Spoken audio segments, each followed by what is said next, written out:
the last thing here. Let's do it.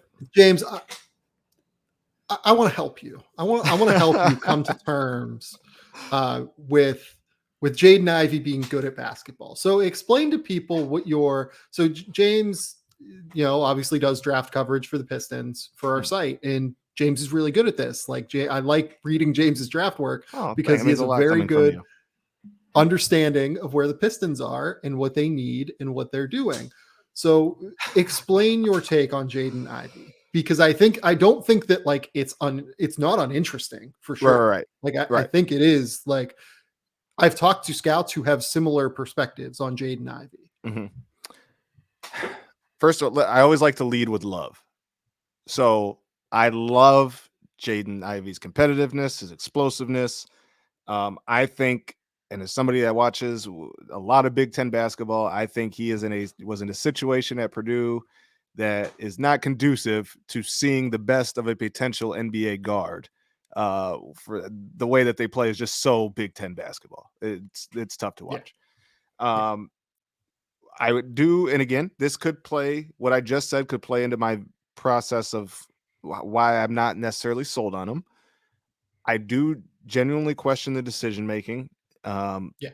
With the ball in his hands. I am curious, specifically for Detroit. It is a team that truly and badly needs better playmakers. Like Cade is a great playmaker, but I think Cade's going to turn the ball over a lot. Like I just think that's I even with time. Like I just think that's just who he is. It's not. I don't think it's going to hurt him in his career. I don't think it's just going to be what it is. A lot of great passers and smart players have turned the ball over. You see Steph. A lot of Stephs are like willy-nilly dumb passes. It just happens. Sadiq Bey has improved as a playmaker, but he's not a natural playmaker. Jeremy Grant has strides to make as a playmaker. Isaiah Stewart, I think, has playmaking potential, but we're far away from seeing that. And Killian Hayes can't start because he can't shoot. So I just wonder if there's enough, like, because they have so many guys that are dependent on somebody else setting up their bucket. Right now, it could change. Sadiq showed strides, like I said.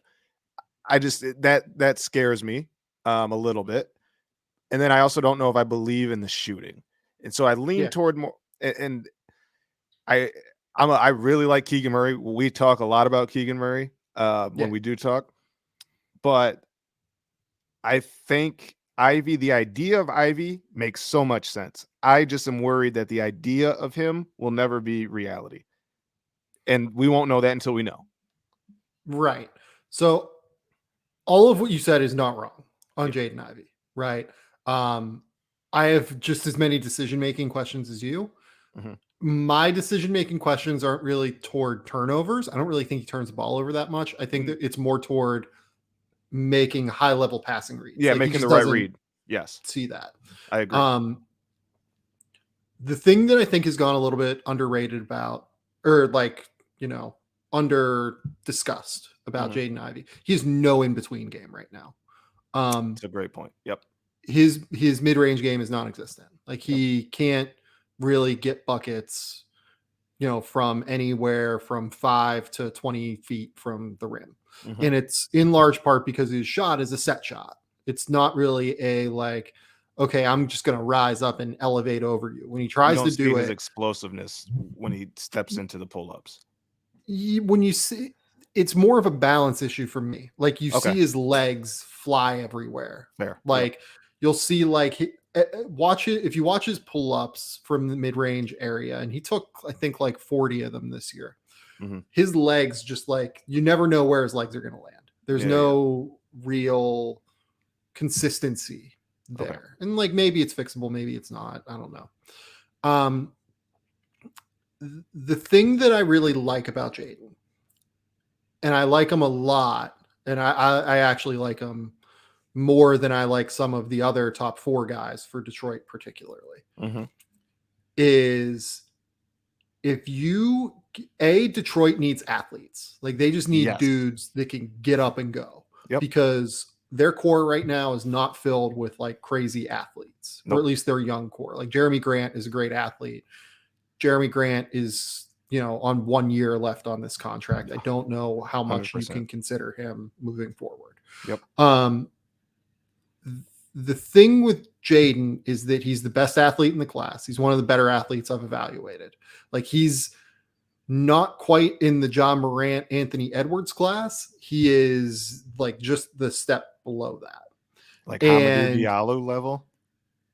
I think he's more functional than Hamidou Diallo. I like that word. Okay. Yep. Yeah. Like, look, Hamidou can probably jump higher, but Right. he can't actually get to spots on the court because he doesn't have enough power and like balance through his lower half. 100%. Jaden has all of that. And what Jaden can do is he's going to run up and sprint. He's going to create transition opportunities in a way that Detroit does not create transition opportunities right now. He's going to help their offense that way. Mm-hmm. The role that I like Jaden Ivey best in is playing him next to a great big ball handler like a Cade Cunningham. Mm-hmm. Letting Cade bend the defense because he's already really good at doing that. Run the primary action through Cade. Mm-hmm. And then hit a guy like Jaden when the defense is bent, because Jaden can downhill. just beat guys. He's so good at getting downhill. He is the best downhill athlete in this class by far. He's one of the better downhill players I've evaluated in like the last 5 draft classes. Your defense is bent. He is beating your guy to the rim. He is beating the rim protector to the rim every time. Like, you watch his tape, like there are moments of him just like running around guys on ball who are in defensive position because his first step is so good. You're just like, how did this happen? Right. I think that's the role I want him in. I want him in a role where he can play like, almost as like a combo 1-2 next to, a Cade Cunningham. And that's what like Detroit needs. Yeah. 3-1. Yeah. And I think he can shoot off of a catch. So I think that he can play it that way. Yep. And then whenever you close out hard, bam, he's going, he's dropping a dunk on your head every single time, basically, because of the way he gets downhill. I think that fit in Detroit is perfect for him. Like, I think with the way that Cade can bend the defense and set him up for success on the weak side, that's where I want him to go. Like, I actually really want him to end up in Detroit, maybe more than anything, because I think that's where he can find the most success long term. Like, I think Oklahoma City would be fine because of Shea.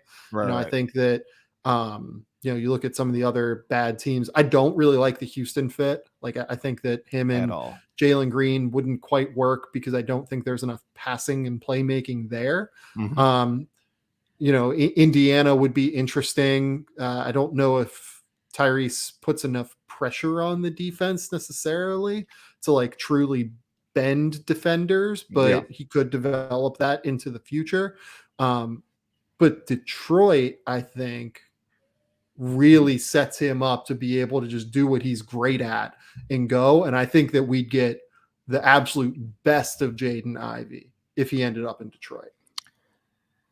I love everything you said. I believe, like I said, I think the idea of like everything you pointed out is what picture perfect it works out to be for him. And it makes so much sense on paper when you map it out. Ivy to Detroit feels that it's not necessarily drafting for need either. Like they do have it. Like Corey Joseph started alongside Cade this year. Like they have a void at that position, that combo. They want another ball handler next to Cade because, like we said, take pressure off. He does turn the ball over sometimes. I think it's going to come down to, and Jaden was a good spot up shooter in college. If it translates, makes so much sense. If it translates, which I mean, we can only go off what we've seen, so it definitely could. But I agree with your point that you get the defense moving and you catch him on the weak side, and he's just got the baseline. You're gonna see a lot of Sports Center top tens. Like, it's unbelievable. And then you start to look at some of the bigs. Like, I'm intrigued by Paulo in Detroit, but like that's a lot of ball stopping in Detroit, actually. Because like what Jaden's good at is just going, right? Like there's no, like, he's not like, messing with the ball on the perimeter and everything. Like Cade is going to have to do that to an extent just because he's not like some crazy athlete. I don't know if I want another guy in Detroit that does that a ton. I'm with you.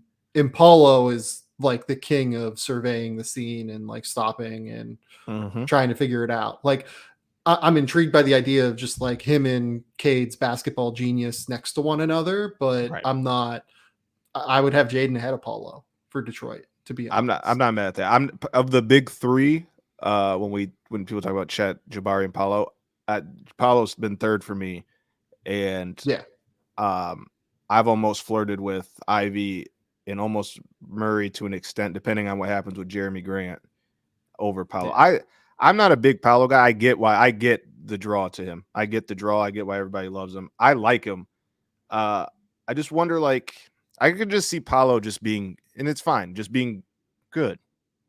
Like, I don't know. I just watch him and he disappears too much for him. I don't know. I don't love his game, but Well, and the other two guys like Chet and Jabari, Chet is just gonna have to be a pure evaluation in terms of like how oh, confident are you in the frame, yeah, just like straight up. that's the biggest risk, right? And Yeah. it's not even close. Uh, But and then Jabari, like I just like I really like Jabari. I yep, like I'm leaning more and more toward the fact that Jabari. Look, I have Jabari at number one right now. That's not a hmm secret. Um, I'm leaning more and more toward the fact that I think Jabari is probably going to be my number one player. I yep, would probably just take Jabari. yep. Um, but I don't know. You start getting into that 2-3 range.